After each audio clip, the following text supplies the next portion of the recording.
سورۃ طٰہٰ کی آیت نمبر 82 میں اللہ رب العزت نے ایمان، نیک اعمال اور ہدایت پر استقامت اور مغفرت کا رستہ اللہ رب العزت نے ہمیں دکھایا ہے اور بتایا ہے۔ سورۃ طٰہٰ کی آیت نمبر 82 میں فرمایا کہ وَإِنِّي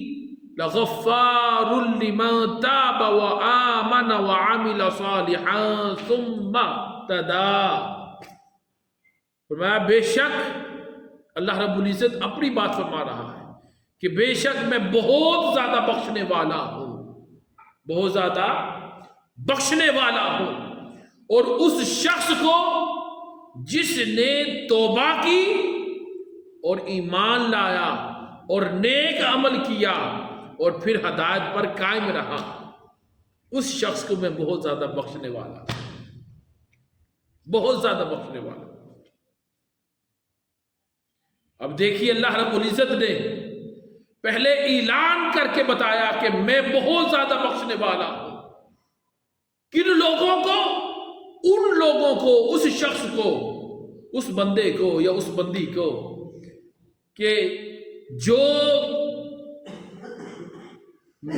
ہر ایک گناہ سے مبرہ ہو کر تو سچی توبہ کر لے،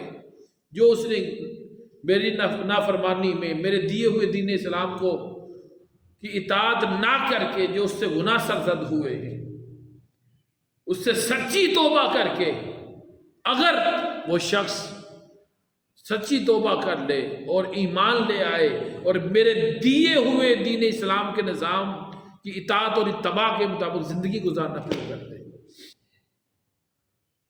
مجھ پر یقین کر لے، میرے مصطفیٰ پر یقین کر لے، آخر موت پر یقین کر لے اور موت کے بعد آخرت کے دن پر یقین رکھ لے، ایمان لے آئے اور پھر نیک اعمال کرتا رہے اپنی زندگی میں، تو فرمایا اور اس کے بعد وہ ہدایت پر بھی قائم رہے، فرمایا کہ اس شخص کے لیے بہت زیادہ بخشش ہے میری اور اسے بہت زیادہ بخشنے والا